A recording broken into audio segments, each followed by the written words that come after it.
Student, आज हम करने जा रहे हैं इकोनॉमिक्स पीपल एज रिसोर्स का सेकंड पार्ट। ये जो चैप्टर है बेटा ये बहुत इजी है। हम आज यहाँ पर देखेंगे कि आर्थिक क्रियाएं इकोनॉमिक एक्टिविटीज को कितने पार्ट्स में डिवाइड किया है। इकोनॉमिक एक्टिविटीज हम फर्स्ट चैप्टर में भी हमने पढ़ा। Economic activities are the activities which generate income. आर्थिक क्रियाएं वे है जो आय का सृजन करती हैं, आय का निर्माण करती हैं। कोई भी व्यक्ति है, जैसे किसी चैप्टर का एग्जांपल लो आपकी, आपने भी सकल को भी देखा और विलास को भी देखा।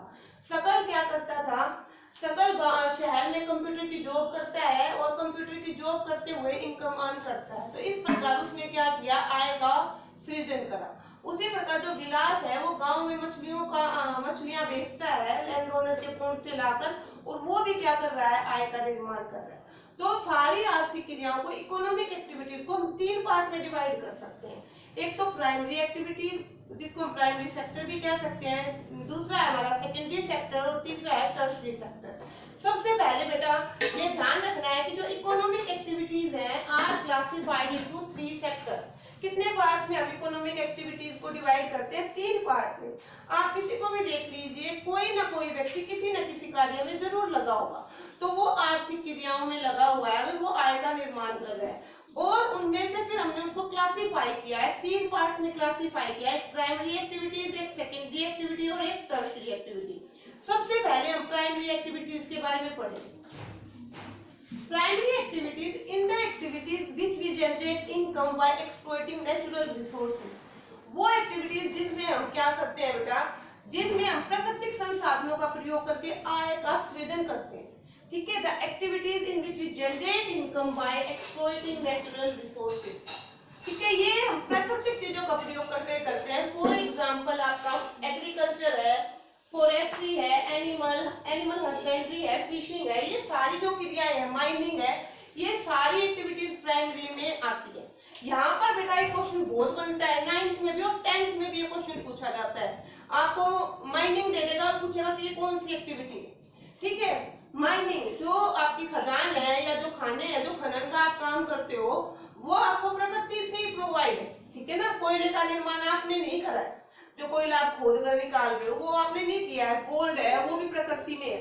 तो इस प्रकार से जो माइनिंग का काम है वो प्राइमरी एक्टिविटी है। एग्रीकल्चर है, लैंड हमें नेचर ने दी है, ठीक है, उस पर हम फार्मिंग करते हैं तो प्राइमरी एक्टिविटी में ही काउंट होगी। तो इस प्रकार आपसे डायरेक्ट डिफाइन पूछने के बजाय जो एग्जामिनर है वो आपको एग्जाम्पल देगा और पूछेगा कि ये कौन सी एक्टिविटी है। तो प्राइमरी एक्टिविटी को हिंदी में क्या कहेंगे बेटा, प्राथमिक क्रिया कहेंगे। वो क्रियाएं जिनमें हम प्राकृतिक संसाधनों का प्रयोग करके या उनका शोषण करके क्या करते हैं, आय का निर्माण करते हैं या आय का सृजन करते हैं, उनको क्या कहा जाता है, प्राइमरी एक्टिविटीज कहा जाता है। ठीक है, उसके बाद एग्जांपल आपने देख ली है सेकेंडरी एक्टिविटी, द्वितीयक क्रियाएं। इनको विनिर्माण उद्योग भी कहा जाता है, इनको मैन्युफैक्चरिंग एक्टिविटीज भी कहा जाता है, विनिर्माण क्रियाएं भी कहा जाता है। इनमें कच्चे माल को लेकर उसको तैयार माल में बदला जाता है। Raw material is converted into finished good. कच्चे माल को किस में बदल दिया जाएगा, तैयार माल में बदल दिया जाएगा। पर इस प्रोसेस के थ्रू मूल्य वृद्धि होगी, value should be added through out the process. कि raw material is converted into finished good and value should be added. For example आपने लकड़ी ली और लकड़ी से फर्नीचर बना लिया। लकड़ी रॉ मटेरियल है और फर्नीचर जो बना है वो फिनिश्ड गुड है। ठीक है, तो आपने जो बीच में जो किया, जो लकड़ी से ज्यादा फर्नीचर का मूल्य होगा, तो इसका मतलब उसमें वैल्यू एडेड हुई है। तो सारी एक्टिविटी जिनमें रॉ मटेरियल को कन्वर्ट करके फिनिश्ड प्रोडक्ट में कन्वर्ट कर दिया जाता है, value should be added through out the process. For example आपने क्या किया, माइनिंग से आपने लोहा निकाला और उसके बाद आपने उससे कार का स्ट्रक्चर तैयार किया। ठीक है, तो ये क्या है, ये भी एक सेकेंडरी एक्टिविटी है। ओके, इस प्रकार आप देखते हो आटे से आप अगर बिस्किट बना रहे हो या कुछ और बना रहे हो जिसका आगे प्रोडक्शन, जिसकी वैल्यू क्या है, ज्यादा है, तो ये भी क्या बेटा एक सेकेंडरी एक्टिविटी है। तो सेकेंडरी एक्टिविटी में हमें 2 बातें ध्यान रखनी है, raw material is converted into finished product and value is added through out the process. Tertiary sector का आपको एग्जाम में बहुत बार एग्जाम्पल दिया जाता है और पूछा जाता है कि ये किस सेक्टर की एक्टिविटी है। फॉर एग्जाम्पल ट्रांसपोर्ट है, कम्युनिकेशन है, बैंकिंग है, इंश्योरेंस है। ठीक है, all these type selling, purchasing, all these type of selling, sorry, these type of activities are known as tertiary activities. How? In tertiary sector, goods are not produced. In tertiary sector, services are produced. For example, आप यहाँ से आप कहीं भी bus stand से क्या किया, आप बैठे और अपने घर गए, तो आपने कुछ भी नहीं खरीदा, ठीक है, बट यू हैव टू पे, कि आपको क्या देना पड़ेगा, आपको उसके लिए पे करना पड़ेगा. क्यों पे किया आपने? Why? Because you have taken the service of transport, क्योंकि आपने बस की सेवा का प्रयोग किया. ठीक है, आप बैंक में गए, ठीक है, बैंक ने आपको बहुत सारी सेवाएं दी, तो उसके बदले बैंक आपसे कुछ चार्ज कर सकता है. ठीक है, उसी प्रकार जो आप कम्युनिकेशन, जो आप फोन की सेवाएं हैं, जो आप करते हो यूज, उनके बदले आप चार्ज देते हो. ठीक है, उसी प्रकार जो टीचर है आपको पढ़ा रहा है, बदले में इनकम अर्न कर रहा है, तो वो क्या कर रहा है बेटा? वो भी सर्विस सेक्टर. डॉक्टर है, he is treating the patient, ये भी सर्विस सेक्टर है. कोई वस्तुओं का उत्पादन नहीं हो रहा, सेवाओं का उत्पादन हो रहा है, अपने ज्ञान को वितरित किया जा रहा है. तो I think you are able to classify all this type of activity.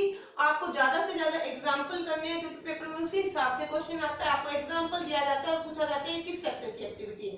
तो फर्स्ट है primary activities are the activities in which we generate income by exploiting the natural resources. For example animal husbandry, poultry farming, agriculture activity, mining activity, quarrying activity, all these type of activities. Secondary, in which raw material is converted to finished products. In this process, value should be added throughout the process. Value क्या होनी चाहिए? Add होनी चाहिए. आपने कच्चा माल लिया, raw material लिया, उससे कुछ भी फिनिश प्रोडक्ट बनाया, तो क्या है बेटा? जिसका मूल्य पहले वाली वस्तु से ज्यादा होना चाहिए, तो वो कौन सी एक्टिविटी कहलाएगी?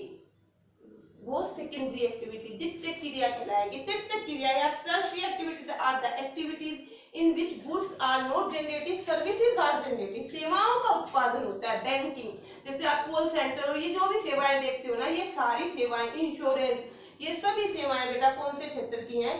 टर्शियरी सेक्टर की या तृतीय क्षेत्र की सेवाएं. इकोनॉमिक एक्टिविटी को फर्दर टू पार्ट्स में डिवाइड किया गया है. वो है, एक तो मार्केट एक्टिविटीज है और दूसरा क्या है? Non market activities. बाजार क्रियाएं और एक गैर बाजार क्रियाएं. बाजार क्रियाएं या मार्केट एक्टिविटीज कौन सी होती है? जो प्रॉफिट अर्न करने के लिए की जाए. फॉर एग्जांपल, किसान ने प्रोडक्शन किया, मार्केट में बेच दिया, तो कौन सी एक्टिविटी होगी? मार्केट एक्टिविटीज होगी. इंडस्ट्रियलिस्ट ने प्रोडक्शन किया, मार्केट में बेचा, प्रॉफिट गेन करा, ये कौन सी एक्टिविटीज होगी? ये हो गई मार्केट एक्टिविटीज. उसके बाद क्या है बेटा? Non market activities. Non market activities वो होती हैं जिनका उद्देश्य सेल्फ कंजम्पशन होता है, जिनका ऑब्जेक्टिव सेल्फ कंजम्पशन होता है, अपनी आवश्यकताओं को पूरा करने के लिए किया जाता है. तो वो, जैसे आपने एग्रीकल्चर फार्म में छोटे किसान ने प्रोडक्शन किया, जो फसल पैदा हुई उसने उसको सेल्फ कंज्यूम कर लिया, स्वयं ही उसका क्या कर लिया? उपभोग कर लिया. तो ऐसी क्रियाएं क्या कहलाएंगी बेटा? आर्थिक क्रियाएं तो कहलाएंगी, पर क्या कहलाएंगी? गैर बाजार क्रियाएं. ठीक है, तो आर्थिक क्रियाओं को तीन भाग में कैटेगराइज किया गया, प्राइमरी, सेकेंडरी एंड टर्शियरी. और फर्दर आर्थिक क्रियाओं को या इकोनॉमिक एक्टिविटीज को टू पार्ट्स में डिवाइड किया गया है, एक मार्केट एक्टिविटीज और सेकेंड नॉन मार्केट एक्टिविटीज. आज के लिए इतना बहुत है बेटा. नेक्स्ट वीडियोस के लिए आप क्या करिए? ये चैनल सब्सक्राइब कर लीजिए. Thank you. Have a nice day.